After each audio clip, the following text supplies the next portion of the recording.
ایسی تقریر نہ آپ نے کبھی سنی ہوگی نہ کبھی دیکھی ہوگی۔ یہ تقریر نہیں، علم کا خزانہ ہے۔ آپ اس تقریر کو ایک دفعہ سن لیں، آپ کے علم میں اضافہ ہوگا، آپ کی عقل حیران ہو کے رہ جائے گی کہ قرآن مجید میں کن کن چیزوں کا ذکر کیا گیا ہے۔ آئے سنتے ہیں ڈاکٹر ذاکر نائک کی زبانی کہ انہوں نے کس طرح خوبصورت انداز میں قرآن مجید کا حوالہ دیتے ہوئے آج کے جدید دور کو دریافت کیا۔ علم حیاتیات، بایولوجی کے بارے میں قرآن مجید میں اللہ تعالیٰ فرماتے ہیں سورہ انبیاء میں سورہ نمبر 21 آیت نمبر 30، جس آیت کی تلاوت کی میں نے اس تقریر کے پہلے، اس کے آخری بھاگ میں اللہ تعالیٰ فرماتے ہیں وَجَعَلْنَا مِنَ الْمَاءِ كُلَّ شَيْءٍ ہے افلا یؤمنون، ہم نے ہر جاندار چیز کو پانی سے بنایا۔ آپ سوچ سکتے ہیں 1400 سال پہلے ریگستان میں جہاں پانی کی قلت تھی، وہاں قرآن مجید میں لکھا ہے ہر جاندار چیز ہم نے پانی سے بنائی۔ کون اسے مان سکتا تھا اس وقت؟ آج جب سائنس ترقی کرنے کے بعد ہمیں پتہ چلتا ہے کہ ہر جاندار چیز میں سیل ہے، اس کا بیسک پارٹ ہے سائٹوپلازم، جس میں 80% پانی ہے، اور ہر لیونگ آرگینزم میں 50 سے 90% پانی ہے، اور ہر جاندار چیز کو جینے کے لیے پانی کی ضرورت ہے۔ قرآن مجید میں لکھا ہے سورہ نور میں سورہ نمبر 24 آیت نمبر 45 میں ہم نے ہر جانور کو پانی سے بنایا۔ قرآن مجید میں لکھا ہے سورہ فرقان میں سورہ نمبر 25 آیت نمبر 54 میں ہم نے ہر انسان کو پانی سے بنایا ہے۔ اب ہم ذکر کریں گے علم نباتات کا۔ نباتات کے معنی ہے باٹنی۔ ہمیں پہلے یہ نہیں پتا تھا کہ پیڑ پودے میں بھی جنس ہے، مؤنث اور مذکر۔ یہ حال ہی میں جب سائنس ترقی کا پتہ چلا کہ پیڑ پودے میں بھی مذکر اور مؤنث ہے، جنس ہے۔ قرآن مجید میں اس کا ذکر ہے سورہ طٰہٰ میں سورہ نمبر 20 آیت نمبر 53 میں، آیت نمبر 53 میں اللہ سبحانہ و تعالیٰ آسمان سے پانی برساتا ہے اور اس کے ذریعے پیڑ اور پودے جوڑوں میں پیدا کرتا ہے، مؤنث اور مذکر۔ اللہ تعالیٰ فرماتے ہیں سورہ رعد میں سورہ نمبر 13 آیت نمبر 3 میں کہ ہر پھل ہم نے بنایا جوڑے میں، 2 اور 2۔ آپ سوچ سکتے ہیں 1400 سال پہلے جو ہم نے حال ہی میں جانا کہ پیڑ پودے میں بھی جنس ہے، مؤنث اور مذکر۔ اللہ تعالیٰ فرماتے ہیں سورہ ذاریات میں سورہ نمبر 51 آیت نمبر 49 ہم نے ہر چیز جوڑے میں بنائی۔ تو جاندار ہے یا جاندار نہیں ہے، ہر چیز ہم نے جوڑے میں بنائی۔ مثال کے طور پہ الیکٹریسٹی ہے، فینومینا آف الیکٹریسٹی، اس میں بھی جوڑے ہے، positive and negative, electrons and protons. Quran مجید میں اللہ تعالیٰ فرماتے ہیں سورہ یاسین میں سورہ نمبر 36 آیت نمبر 36 میں ہر چیز جو زمین سے پیدا ہوتی ہے، ہر انسان کو ہم نے جوڑے میں بنایا ہے، اور جو چیز انسان جانتے ہیں اور نہیں جانتے ہیں اس کو بھی ہم نے جوڑے میں بنایا ہے۔ اللہ تعالیٰ فرماتے ہیں کہ اللہ تعالیٰ نے سب چیز جوڑے میں بنائی۔ اب ہم ذکر کریں گے علم حیوانات کا، زوالوجی، علم حیوانات، زوالوجی۔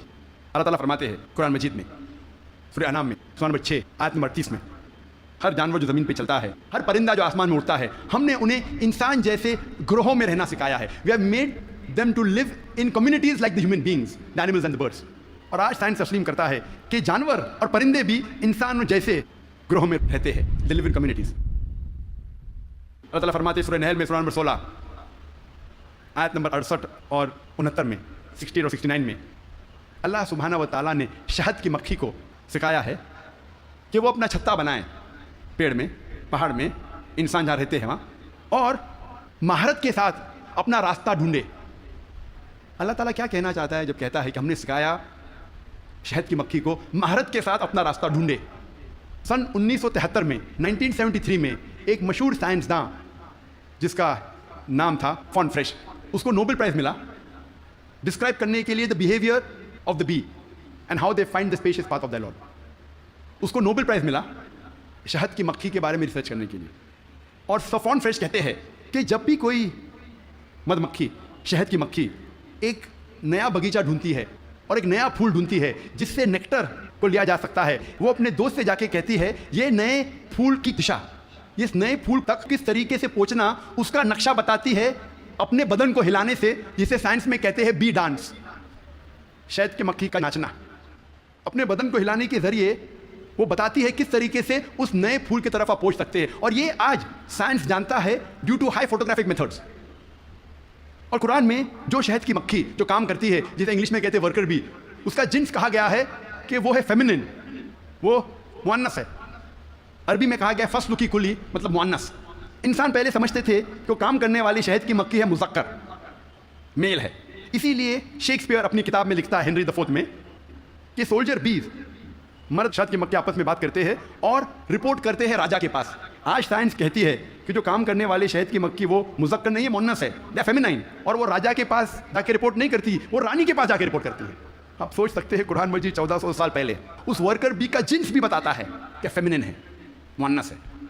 اللہ تعالیٰ فرماتے ہیں سورہ عنکبوت میں سورہ نمبر 29 آیت نمبر 41 میں کہ جو لوگ اللہ کے علاوہ جس کو مددگار بناتے ہیں ان کی مثال مکڑی جیسی، لائک اے اسپائڈر. اور مکڑی اپنے لیے گھر بناتی ہے اور مکڑی کا گھر کمزور ہے. قرآن مجید میں یہ کہنے کے علاوہ کہ جو لوگ اللہ کے علاوہ کسی کو مددگار بناتے ہیں وہ اپنا گھر ویب جیسا جالا جیسا گھر بناتے ہیں جو کمزور ہے, نازک ہے. اس کے علاوہ یہ اشارہ کر رہا ہے, آج سائنس یہ کہتی ہے کہ many a time the female spider kills the male spider. مکڑی مکڑے کا قتل کرتی ہے.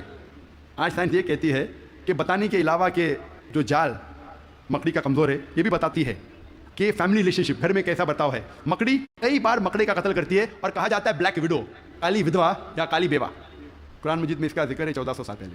اللہ تعالیٰ فرماتے ہیں سورہ نمل میں, سورہ نمبر 27 آیت نمبر 17 اور 18 میں, سلیمان علیہ السلام کے آگے ان کی فوج تھی, جن کی, انسانوں کی اور پرندے کی. اور جب وہ چوٹی کی وادی کی طرف جا رہے تھے, ایک چوٹی کہتی ہے دوسرے چوٹیوں سے کہ آپ اپنے بل میں چلے جاؤ ورنہ سلیمان علیہ السلام انجانے میں ہمیں کچل لیں گے. لوگ کہیں گے کیسی کتاب ہے یہ قرآن مجید, چوٹی آپس میں بات کر رہے ہیں, یہ تو پریوں والی کہانی ہے. قرآن مجید چوٹی آپس میں بات کرتی ہے. آج سائنس یہ کہتا ہے کہ کوئی بھی جانور, کوئی بھی انسیکٹ جو انسان کے سب سے قریب ہے بیہیویئر میں, جس طریقے سے زندگی بسر کی جاتی ہے, وہ ہے چیٹی. آج سائنس یہ کہتی ہے کہ جس طریقے سے انسان مرنے کے بعد انسانوں کو دفن کرتے ہیں, اس طریقے سے چیٹی بھی مرنے کے بعد دوسرے چیٹی کو دفن کرتی ہے. جس طریقے سے سوفسٹیکیٹڈ لیبر, چیٹی کے پاس بھی جب وہ کام کرتے ہیں, مینیجر ہے, سپروائزر ہے, فورمین ہے, ورکر ہے, چیٹی اکثر مل کے بات کرتی ہے. آج سائنس یہ کہتی ہے they have a sophisticated method of communication, ان کے بات چیت کرنے کا طریقہ بہت اعلیٰ درجے کا ہے. سائنس یہ کہتی ہے کہ چیٹی اکثر سامان کا لین دین کرتی ہے سوکھ میں. They are market places where they exchange goods. ہمارے وہاں سوکھ ہے نا, کیا کہتے ہیں, مارکیٹ, جہاں ہم لین دین کرتے ہیں. اس طریقے سے چیٹی بھی مارکیٹ ان کی ہوتی ہے خود کی, جہاں لین دین کرتی ہے چیزوں کی. آج سائنس یہ کہتی ہے جب چیٹی کوئی دانہ کو جمع کرتی ہے اور اس دانے میں بڈنگ ہوتا ہے تو چیٹی اس دانے کے بڈ کو کاٹتی ہے, جیسا وہ جانتی ہے کہ budding will cause rotting of the grains, budding کی وجہ سے وہ دانہ سڑ جائے گا. اور اگر وہ دانہ بھیگ جاتا ہے بارش میں, چیٹی اس دانے کو سورج کی روشنی میں لے آتی ہے سکھانے کے لیے, پھر واپس لے جاتی ہے. ہم اکثر دیکھتے ہیں چیٹی دانے کو لے کے جا رہی ہے, کہاں لے کے جا رہی ہے, سکھانے کے لیے, پھر سے واپس لے جاتی ہے جمع کرنے کے لیے. جیسا وہ جانتی ہے کہ humidity will cause rotting of the grain, وہ جانتی ہے کہ پانی کے ذریعے یہ دانہ سڑ جائے گا, وہ لے کے آتی ہے سکھانے کے لیے سورج کی روشنی میں. قرآن مجید چیٹی کے بارے میں ذکر کرتا ہے 1400 سال پہلے. اب ہم ذکر کریں گے میڈیسن کے بارے میں, طب کے بارے میں. اور اللہ تعالیٰ فرماتے ہیں سورہ نحل میں, سورہ نمبر 16 آیت نمبر 68 اور 69 میں, ورس 68 اور 69 میں, کہ اللہ سبحانہ و تعالیٰ نے آپ کو پینے کی چیز دیے جو شہد کی مکھی کے بدن سے نکلتا ہے, جس میں انسانوں کے لیے شفا ہے. ہم پہلے یہ نہیں جانتے تھے کہ شہد کی مکھی کے بدن سے ملتا ہے شہد, وہ تو حال میں جاننے لگے ہم 200 سال پہلے, 300 سال پہلے. اور لکھا ہے اس شہد میں انسانوں کے لیے شفا ہے. آج ہم جانتے ہیں that honey is rich in fructose and vitamin کے, فرکٹوز اور وائٹامن کے میں رچ ہے. اور آپ یہ بھی جانتے ہیں کہ ہنی میں مائلڈ اینٹیسیپٹک پراپرٹی ہے. اسی لیے ورلڈ وار 2 میں روس کے سولجرز, رشین سولجرز جب زخم ہوتا تھا وہ زخم پہ لگاتے تھے شہد, اور شہد کے ذریعے زخم اچھا ہوتا تھا without leaving in scar tissue. اور کیونکہ شہد میں ڈینسٹی ہے, گاڑھا ہے, اس کی وجہ سے بیکٹیریا اور فنگس اس زخم میں نہیں اگتا تھا. اور اگر کوئی آدمی کو الرجی ہے کوئی جھاڑ یا پودے سے, اس پودے اور جھاڑ سے بنا ہوا شہد اس انسان کو دیں گے تو وہ انسان کو اس الرجی سے ریزسٹنس ڈیولپ ہوگا. اب ہم ذکر کریں گے فزیولوجی کے بارے میں. قرآن مجید 600 سال نازل ہونے کے بعد ابن نفیس نے ہمیں بتایا بلڈ سرکولیشن کے بارے میں, کس طریقے سے خون رگوں میں دوڑتا ہے. 400 سال ابن نفیس کے بعد ولیم ہاروی نے دنیا میں مشہور کیا. ہم ہمارے اسکول میں ولیم ہاروی کے بارے میں پڑھتے ہیں, ولیم ہاروی نے ہمیں بلڈ سرکولیشن سکھایا. ابن نفیس کے بارے میں کوئی نہیں پڑھتا. ابن نفیس نے ولیم ہاروی کے 400 سال پہلے ذکر کیا بلڈ سرکولیشن کے بارے میں, اور اس کے 600 سال پہلے قرآن میں اس کا ذکر ہے. مختصر سا میں کہوں گا, مختصر سا, انسان جب کھانا کھاتا ہے جاتا ہے پیٹ میں, پیٹ کے بعد جاتا ہے اتڑیاں میں, اتڑیاں میں سے جو فوڈ سبسٹنس ہے وہ جاتا ہے خون میں, many time via the complex media of liver, اور خون کے ذریعے جسم کے کئی بھاگوں میں جاتا ہے, کئی اعضاء میں جاتا ہے, goes to various organs including mammary glands. وہ کئی اعضاء میں جاتا ہے اور جاتا ہے چھاتی میں بھی, پستان میں بھی, جس سے ملتا ہے دودھ.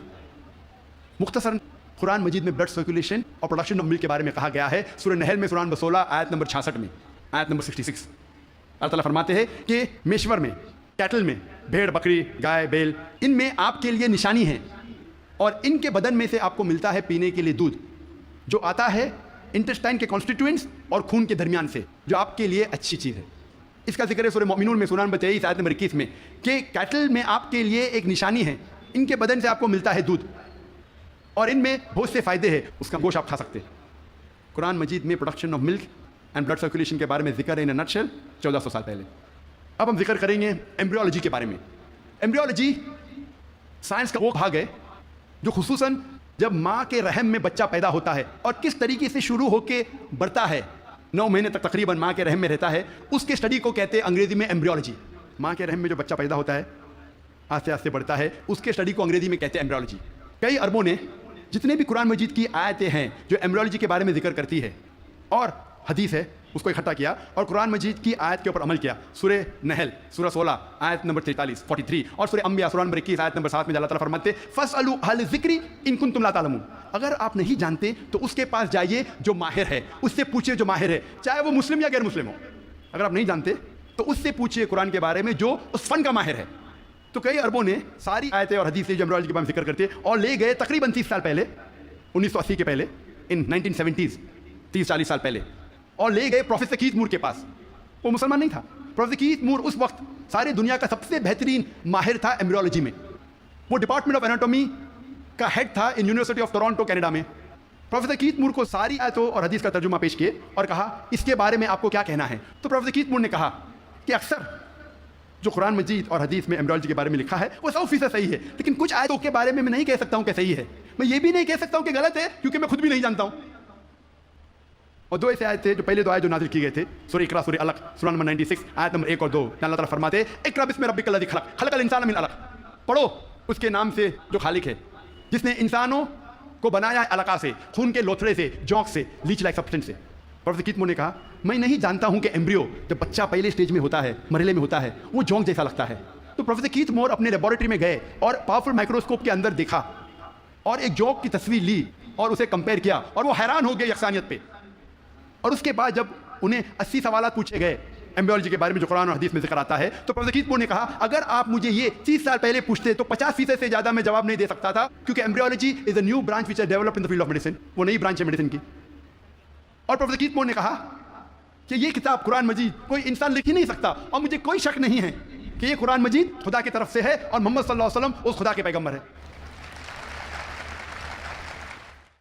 اللہ تعالیٰ فرماتے ہیں سورہ طارق میں سورہ نمبر 86 میں 86 آیت نمبر 5, 6, 7 میں کہ انسان نہیں سوچتا وہ کس سے بنا, وہ ایک سیال قطرہ سے بنا جو گرا اس جگہ سے ریڑھ کی ہڈی اور پسلی کے بیچ.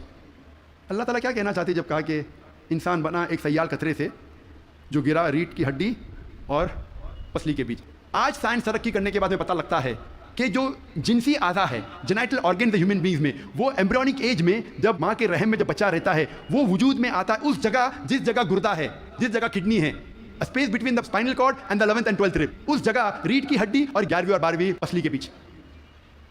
جنسی اعضا ٹیسٹیکلز اور اووری وہاں سے وجود میں آتے ہیں. اس کے بعد وہ ڈسینڈ وہ نیچے اترتے ہیں. عورت میں پیلوس تک, آدمی میں through the inguinal canal into the scrotum. لیکن نیچے آنے کے بعد یہ جنسی اعضا جب انسان بڑا بھی ہو جاتا ہے, ماں کے پیٹ کے باہر نکلتا ہے, پھر بھی نیچے اترنے کے باوجود ان کے خون کا سپلائی اور نرو سپلائی اسی جگہ سے آتا ہے جہاں گردہ موجود ہے, اور لمفیٹک ڈرینیج اسی جگہ جاتا ہے جہاں گردہ موجود ہے, ریڑھ کی ہڈی اور 11ویں اور 12ویں پسلی کے بیچ. قرآن مجید میں اللہ تعالیٰ فرماتے ہیں سورہ حج میں سورہ نمبر 22 آیت نمبر 5 اور سورہ مومنون میں سورہ نمبر 23 آیت نمبر 13 میں کہ ہم نے انسان کو نطفہ سے بنایا ہے. نطفہ کے معنی عربی میں ہے ایک چھوٹا سا سیال قطرہ, مائنیوٹ کوانٹٹی آف لکوڈ. جس طریقے سے آپ کپ کو خالی کرتے ہیں اور جو چھوٹا سا قطرہ سیال کا رہتا ہے, سیال قطرہ اسے کہتے ہیں نطفہ. اللہ تعالیٰ فرماتے ہیں سورہ سجدہ میں سورہ نمبر 32 آیت نمبر 8 میں ہم نے انسان کو بنایا ہے سلالہ سے. سلالہ کے معنی عربی میں ہے پورے حصے کا سب سے بہترین حصہ, سارے بھاگ کے سب سے بہترین بھاگ کو کہتے ہیں سلالہ. آج سائنس یہ کہتا ہے کہ 1 سمائنل ایمیشن میں 30 کروڑ سپرمز ہے. آدمی جب ایجیکولیٹ کرتا ہے عام طور پہ تقریباً 30 کروڑ سپرم ایجیکولیٹ کرتا ہے. اس میں سے صرف ایک ہی کافی ہے, اونلی 1 سپرماٹوزوا, ایک کافی ہے بیضے کو فرٹیلائز کرنے کے لیے, بوجھل کرنے کے لیے, ایک ہی کافی ہے. اس 30 کروڑ میں سے ایک کو قرآن کہتا ہے سلالہ, best part of the whole, سارے حصے کا سب سے بہترین حصہ. اللہ تعالیٰ فرماتے ہیں سورہ انسان میں سورہ نمبر 76 آیت نمبر 2 میں ہم نے انسان کو تحفہ دیا ہے, صلاحیت دی ہے سننے کی اور دیکھنے کی. قرآن میں لکھا ہے سب سے پہلے آتی ہے انسان میں صلاحیت سننے کی. آج سائنس یہ کہتی ہے کہ 22ویں دن میں ماں کے پیٹ میں بچے کا کان انر اندرونی حصہ شروع ہوتا ہے اور 5ویں مہینے تک کمپلیٹ ہوتا ہے. 7ویں مہینے میں آنکھ کھلتی ہے. تو قرآن میں لکھا سب سے پہلے آتی ہے سننے کی صلاحیت, اس کے بعد دیکھنے کی. قرآن میں اس کا ذکر ہے سورہ سجدہ میں, سورہ نمبر 32 آیت نمبر 9 میں بھی. ہم نے انسان کو دی ہے صلاحیت سننے کی, سوچنے کی اور سمجھنے کی. قرآن مجید میں جب جینیٹکس کے بارے میں ہم پڑھتے ہیں, آج سائنس یہ کہتی ہے کہ جو انسان کا جنس ہے وہ آدمی کے سیار اسپرم پہ ڈپینڈ کرتا ہے, منی پہ ڈپینڈ کرتا ہے. اور اگر 23rd پیئر آف کروموزوم, 23ویں جوڑی کروموزوم کی, اگر وہ ایکس ایکس ہے تو ہو جاتی ہے لڑکی, اگر ایکس وائی ہے تو بن جاتا ہے لڑکا. اور منی ذمہ دار ہے یہ جاننے کے لیے کہ لڑکا ہے لڑکی ہے. منی کا اگر ایکس حصہ لیتا ہے فرٹیلائزیشن میں تو بنتی ہے لڑکی, اگر وائی حصہ لیتا ہے تو بنتا ہے لڑکا. یہ ہم حال ہی میں جانیے. قرآن مجید میں اس کا ذکر ہے 1400 سال پہلے سورہ نجم میں, سورہ نمبر 53 53 آیت نمبر 45 46 میں اللہ تعالیٰ فرماتے ہیں ہم نے انسان کو جوڑے میں بنایا ہے, میل اینڈ فیمیل, جنس میں مذکر اور مؤنث, ایک قطرے سے جو آدمی سے آتا ہے. عربی میں لکھا ہے تمنا. اس کا ذکر ہے سورہ قیامہ میں, سورہ نمبر 75 سورہ نمبر 75 آیت نمبر 37 to 39. اس میں اللہ تعالیٰ فرماتے ہیں ہم نے انسان کو بنایا ہے نطفۃ من منی یمنا, ہم نے انسان کو بنایا ہے آدمی کے منی کے نطفے سے, سپرم, اور پھر بنا علقہ سے مدغہ, اور ان کو جنس ڈالی مرد اور عورت. قرآن میں لکھا ہے یہ سپرم منی رسپانسبل ہے for giving the sex to the child, male اور فیمیل. ہمارے دیش میں اکثر والدین چاہتے ہیں کہ لڑکا پیدا ہو. اگر لڑکی پیدا ہوتی ہے تو ساتھ کہیں گی بہو سے کہ تو نے لڑکی کو پیدا کیوں کی, لڑکی کو پیدا کیوں کی. لڑکی یا لڑکا ہونا اللہ سبحانہ تعالیٰ کے ہاتھ میں ہے. لیکن اگر کسی کو دوش دینا ہے تو سائنس اور قرآن کہتا ہے کہ لڑکی یا لڑکا ہونے کے لیے مرد کا سپرم منی از رسپانسبل, مرد کا منی ذمہ دار ہے. تو اگر ساس کو کسی کو دوش دینا ہے تو اپنے بیٹے کو دینا چاہے بہو کو نہیں, کیونکہ سائنس اور قرآن کہتا ہے کہ سپرم از رسپانسبل. اللہ تعالیٰ فرماتے ہیں سورہ زمر میں سورہ نمبر 39 میں آیت نمبر 6 میں کہ ہم نے انسان کو ماں کے رحم میں بنایا, ایک مرحلے کے بعد دوسرے مرحلے میں, stages after stages, in 3 veils of darkness, 3 اندھیرے پردوں میں. پروفیسر کیت مور نے کہا یہ 3 پردے اندھیرے کے معنی ہیں اینٹی ایبڈومنل وال, یوٹرائن وال, ایمنیوکارڈینک میمبرین. اینٹی ایبڈومنل وال مطلب ماں کے آگے کی پیٹ کی دیوار, یوٹرائن وال مطلب رحم کی دیوار, اور ایمنیوکارڈینک میمبرین. قرآن مجید میں ایمبریولوجیکل سٹیجز, کس طریقے سے بچہ آہستہ آہستہ بڑھتا ہے, ماں کے رحم میں پلتا ہے اور بڑا ہوتا ہے, اس کا تفصیل سے ذکر کیا گیا قرآن مجید میں کئی آیتوں میں.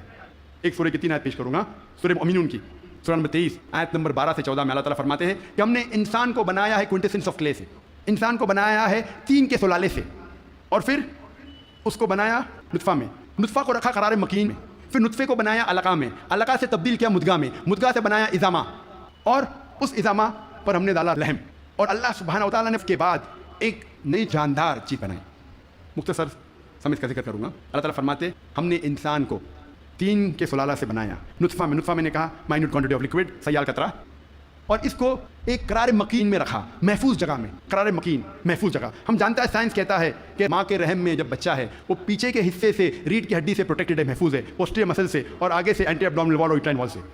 ہم نے پھر بنایا علقہ میں. علقہ کے 3 معنی ہیں, ایک ہے جوک, دوسرا ہے خون کا لوتڑا, اور تیسرا ہے ٹو کلنگ مطلب چپک کے لٹکنا. علقہ کے 3 معنی. ایک معنی کا ذکر میں کر چکا ہوں کہ جوک ہے, لیچ لائک سبسٹنس. وہ دکھنے کے علاوہ آج سائنس یہ کہتی ہے کہ ماں کے رحم میں بچہ جوک جیسا برتاؤ کرتا ہے, ماں کے ذریعے خون چوستا ہے تھرو دا پلیسنٹا, تو دکھنے کے علاوہ جوک جیسا برتاؤ بھی کرتا ہے.